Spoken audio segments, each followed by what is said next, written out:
the Italian American Community Service Award presented to William Russo in recognition of his devotion to Italian American causes, his dedicated involvement in volunteerism in numerous Italian American religious and community organizations. During a critical moment in New York City's history, as the Director of Property Management for the Borough of Manhattan on September 11, 2001, he was responsible for setting up a command post to deploy personnel, trucks, and equipment to Ground Zero, and thereby helping to keep New York safe in a moment of crisis. He has been recognized as a community leader by New York City's diverse population. As the Director of NYCHA's Construction Management Department, he was a recipient of the NYCHA NAACP Distinguished Leadership Award. He proudly promotes Italian Americanism by highlighting important topics on Italian American history through events and activities. His Director of Activities role at the Most Precious Blood Church in Manhattan's Little Italy includes Italian American heritage events, such as the Triangle Shirtwaist Factory Fire Reading of Names, a Sicilian marionette show, as well as concerts and plays.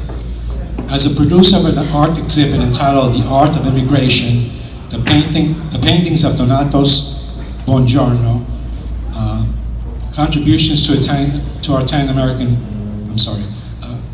Donato's Buongiorno, an Italian naturalized American citizen artist. He helps recognize the Italian American immigrant contributions to our American homeland.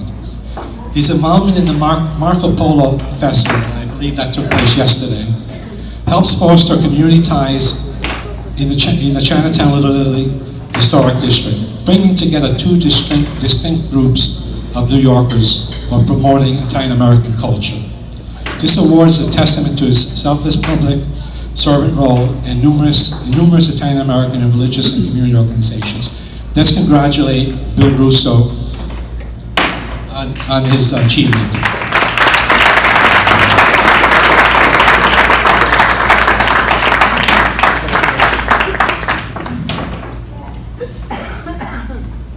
I don't know whether to speak in English, Italian, Sicilian, for Irish friends, Gaelic, or just do Italian body language. If I had to use body language, my speech would end with one gesture. But I can't let that happen. I hope everyone is having a wonderful evening. It's a pleasure to be among you, and I am very humbled to be in the presence of the honorees listed in the invitation and program.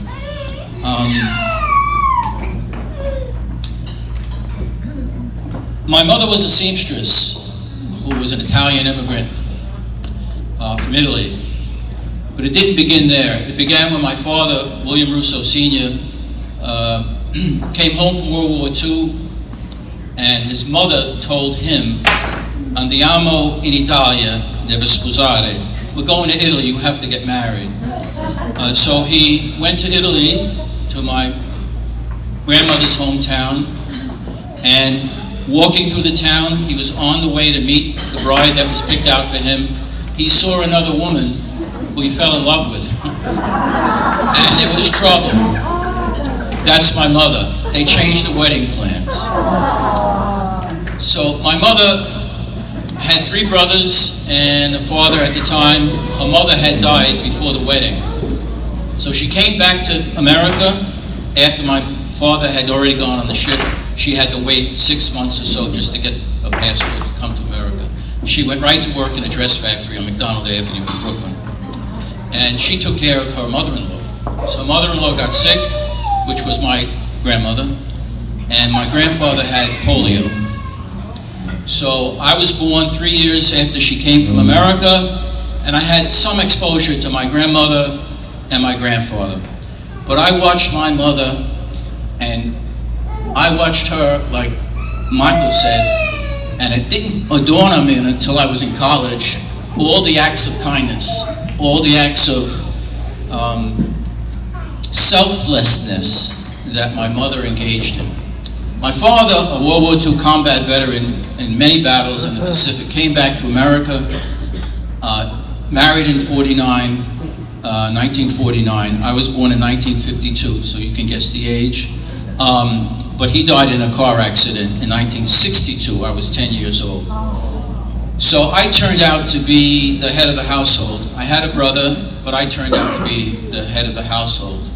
And I didn't realize it until my mother passed away that I basically filled her shoes in being a caregiver and in being a person who was selfless. I try to be. I try not to get praise. I originally tried to decline this award, but it was Italian Charities, and the name struck me.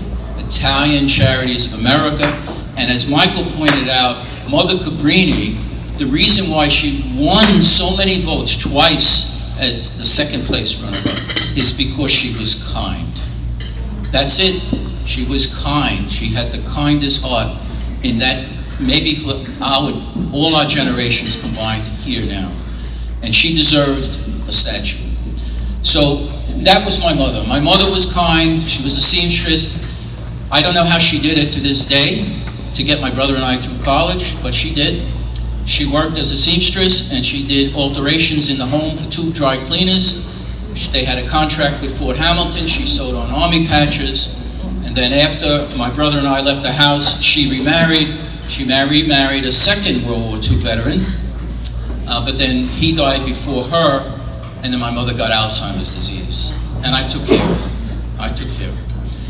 So I want to thank Dominic for this honor. I want to thank the Board of Directors, Alan Hartman, Vice President. I want to mention some people. I want to mention my friends at the table, all my friends there, all my colleagues. I don't want to single out anyone because everyone has influence on me. Anyone who commits any act of kindness. And I find to me that everyone who's here is charitable, just by the nature of you being here, just by the nature of what this event is about. And I'm sure when you read that, Italian Charities of America, that had to have an effect. It had an effect on me. So this gathering means a lot to me. I am on the board of the Italian Heritage and Culture Committee, and the board members are here. They were recognized earlier, and I'm really proud to be on that. I am on the committee, the committee for a Cabrini statue, and as a matter of fact, I was the one who put the committee together and chose Mike Santa to be on the committee, Joe Shami, Rosa Casiello O'Day, John Viola is on the committee, former president of NIAF. Victor Papa is the chairperson of the committee. And what I learned from my mother, who used to take the Avenue U bus to McDonald Avenue to the dress factory, she would come home and I'd be in my bedroom studying, whatever. I went to Brooklyn Tech, I had to study a lot.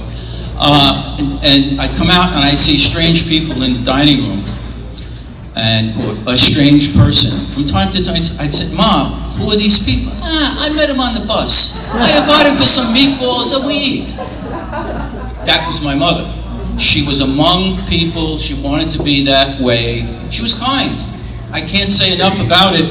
And I can quote Sophocles, who said, "One who knows how to show and accept kindness will have the greatest possessions in life." And that is really what it's all about. And I really kindly thank the Italian Charities of America for this award. Thank you very much.